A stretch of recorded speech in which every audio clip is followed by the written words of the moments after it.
Halo Sobat Legalers, apa kabar semuanya? Kembali lagi di channel Legal Talk. Suarakan kebenaran demi keadilan. Bersama saya Boy Kanu yang akan memandu pada tayangan kali ini. Masih membahas tentang nasib guru honorer dari Kabupaten Nganjuk. Kali ini kita akan mendengar tanggapan dari Perhimpunan Pendidikan dan Guru atau P2G tentang hal ini. Dalam perbincangan kali ini, kita akan mendengar tanggapan dari Bapak Iman Zanatul Hairi, selaku Kepala Bidang Advokasi Guru Perhimpunan Pendidikan dan Guru atau P2G. Mari kita simak bersama perbincangan berikut ini.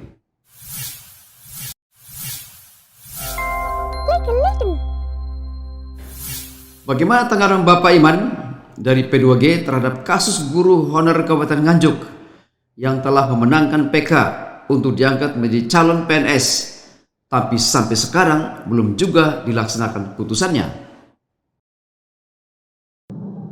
Baik, yang pertama kami ingin sampaikan bahwa kasus untuk guru honorer di Nganjuk kami sangat prihatin sekali.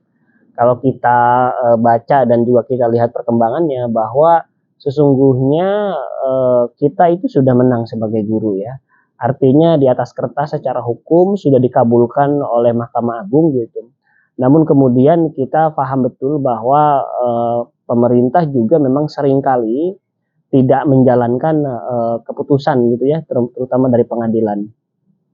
Dan ini adalah tren yang sangat buruk bagi tata kelola pemerintahan kita, terkhususnya tentu saja ketika negara ini berbicara soal nasib guru. Jadi kami kira kita sudah berada di jalan yang benar. Tuntutan guru-guru yang sudah mengabdi dari tahun 2005 itu juga harusnya segera dituntaskan ya. Ini K1 aja belum selesai, ini sudah ada K2 gitu kan. K2 saja ini diangkat pun masih belum selesai. Persoalan apa saja yang menjadi kendala terkait kasus guru tenaga honorer ini, Pak? Nah, jadi gambaran umumnya begini, karena persoalan guru honorer itu tidak pernah selesai, pemerintah ini kemudian memberikan resep, tapi resep yang kilat gitu, dengan membuka keran rekrutmen ASN P3K gitu ya. Nah, namun juga kan beberapa guru-guru ini juga misalkan tidak hanya di Nganjuk, seperti daerah Banten ada sekitar 300 sekian ya. Bagaimana guru-guru honorer ini menuntut untuk segera diangkat dan itu pun tidak dikabulkan. Jadi kami prihatin yang menuntut bahkan menang di Mahkamah Agung itu pun tidak diindahkan gitu, ataupun tidak segera tuntutannya segera dipenuhi. Ini yang menuntut belum sampai ke pengadilan saja ini belum sampai dipenuhi. Oleh karena itu bagi kami dari P2G ini adalah sinyalemen yang sangat buruk bahwa pemerintah kita mungkin dari tahun 2005 sampai hari ini komitmen mereka dalam memperbaiki nasib guru itu sama sekali buruk. Kami boleh menyatakan ini adalah suatu sinyalemen yang sangat buruk sekali. Oleh karena itu kami ingin juga meluruskan paradigma yang selama ini seolah-olah bahwa guru honorer ini adalah tenaga kerja yang memang pantas mendapatkan hal semacam itu. Karena masih banyak ya masyarakat menganggap bahwa pekerjaan guru ini adalah pekerjaan yang sangat mudah dan lain seterusnya. Seberapa penting peran guru honorer dalam dunia pendidikan? Kalau kita melihat bagaimana kasus pemukulan anak pejabat pajak, kita lihat misalkan, itu kan kalau kita rumuskan dalam ilmu pendidikan itu kan salah didik. Gitu. Makanya kemudian jangan macam-macam, karena pendidikan itu adalah sejenis investasi. Dia nggak akan kelihatan 1 atau 2 tahun saat itu, tetapi 10 tahun yang akan datang. Oleh karena itu memperbaiki nasib guru itu adalah suatu kewajiban negara gitu ya, sebagaimana diamanatkan dalam undang-undang guru dan dosen, bagaimana dalam amanat undang-undang dasar kita. Kalau ini tidak terus dipenuhi, maka kita akan suatu saat nanti ketika kita akan mengalami bonus demografi, kami khawatir bahwa kualitas pendidikan kita tidak mampu bersaing secara global. Dan itu bisa menjadi buah simalakama. Kalau tidak hari ini pemerintah segera memperbaiki nasib guru, kami kira ke depan kita akan menghadapi katastrofi ya. semacam kiamat, semacam bencana ya, bencana sumber daya manusia kita, dan ini sangat sangat buruk sekali.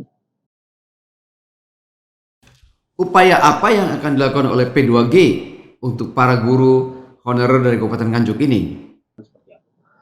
Kami kira dengan sudah ditempuhnya ya cara-cara yang normatif seperti yang sudah disebutkan tersebut, bersurat gitu ya kepada organisasi guru, lalu juga bersurat ke lembaga-lembaga terkait, mungkin juga Ombudsman, mungkin juga Komnas HAM. Saya kira mungkin dengan melihat kenyataan sekarang sepertinya tidak cukup, dan melihat bagaimana tren di Indonesia bahwa penyelesaian hukum itu harus viral dulu. Nah, kami kira kita harus dengan cara-cara baru. Yang pertama, ini harus viral dulu.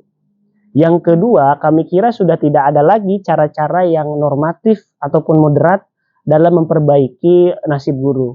Kami kira ini mungkin sinyalemen bahwa guru harus segera turun ke jalan mungkin ya, karena kita sudah memakai cara-cara yang baik gitu ya. Kita sudah ingin bertemu dengan pemerintah, dan ternyata masih seperti ini. Menurut Bapak Iman Janadul HRI, apa sih yang menjadi kendala dari permasalahan para guru honorer?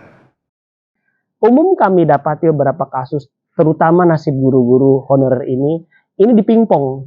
Pemda, dari Pemda ke BKN, dari BKN ke Kemdikbudristek, terutama di Dirjen GTK gitu ya, guru dan tenaga pendidik, ini mereka dipingpong.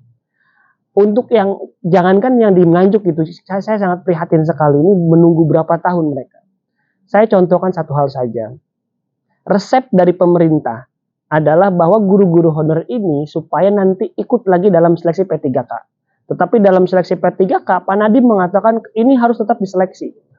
Nah, ini yang sangat tidak masuk akal menurut kami dan sangat tidak realistis. Persoalannya kemudian kebutuhan guru kita ini sangat tinggi.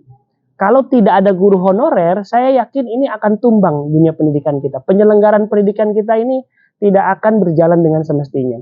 Artinya keberadaan mereka saja itu sudah untung. Gitu. Dan ini yang sangat tidak dihargai. Makanya kemudian kami ingin merubah paradigma guru honorer yang seringkali disebut sebagai menuntut, sebetulnya mereka tuh menagih hutang. Karena selama ini mereka bekerja dibayar dengan tidak sesuai apa ya, pekerjaan apa di Indonesia coba. Makanya kemudian dihitung dari biaya makan saja selama mereka jadi guru, itu tidak memenuhi. Sehingga kemudian para guru honorer ini sering kita lihat mereka ini nombok ataupun pekerjaannya ini punya pekerjaan lain yang mana bukan karena mereka ingin memperkaya diri, tetapi justru mereka menambal biaya ketika mereka menjadi guru. Jadi sebetulnya para guru inilah yang memberikan subsidi kepada negara. Makanya kemudian bagi kami yang dilakukan oleh para guru honorer adalah menagih hutang. Kepada siapa mereka harus menagih selama bertahun-tahun dibayar murah? Kepada siapa mereka harus menagih selama bertahun-tahun di PHP-kan? Jangankan yang Nganjuk yang sudah begitu lama, yang baru saja pemerintah dengan bangga, Pak Nadiem mengatakan dengan bangga bahwa kita akan rekrut 1 juta guru. Kenyataannya berapa? Ketika sampaikan ke Pemda ternyata jadi 500.000. Pemda juga harus kita tuntut ini. Dari 500.000 dipres lagi jadi 300.000 dan seterusnya. Terjadilah P3K 2021, 2022, 2021 belum selesai, 2022 belum selesai. Akhirnya sekarang orang-orang yang tadinya honorer di K1 sudah lama ataupun baru menjadi honorer karena tergoda dengan P3K mereka ikut, dan ternyata mereka lulus pun tetap harus menunggu. Karena yang P1 sekarang yang jadi masalah Kemdikbudristek ataupun Panselnas, karena kan mereka satu panitiaan ya bersama dengan BKN, Kemenpan RB. Panselnas ini baru saja menerbitkan di awal tahun 2023 pembatalan 3.043 orang. Jadi orang yang sudah dinyatakan lulus 2021 P1 itu dibatalkan. Berarti selama 2 tahun ini mereka dipaksa menganggur. Kemana ganti ruginya? Kalau saya hitung misalkan kalau kisarannya adalah 193.000 ya, dihitung itu 1 bulan biaya hidupnya 5 juta, itu para guru itu dirugikan sekitar 2,9 triliun. Kepada siapa biaya ini? Nah, negara ini kan berarti kan tidak membayar mereka. Padahal selama itu kan para guru honorernya ada yang bekerja, ada yang serabutan, ada yang masih menjadi guru gitu. Dan ini saya kira sinyalemen bahwa jujur saja kita menjadi apatis kepada pemerintah saat ini gitu, dan pemerintah siapapun gitu ya, kalau masih menggunakan logika yang sama seolah-olah guru honorer itu adalah beban negara gitu. Padahal bukan. Peran para guru sangat penting, terutama para guru honorer yang sudah membantu dunia pendidikan di Indonesia. Tentunya pengabdian para guru honorer ini layak diapresiasi sesuai ketentuan yang berlaku, sehingga apa yang menjadi hak para guru honorer dapat terrealisasikan. Demikian video kita kali ini Sobat Eagles. Semoga informasi yang tadi disampaikan bermanfaat, dan sampai jumpa di video-video berikutnya. Legal Talk, suarakan kebenaran demi keadilan.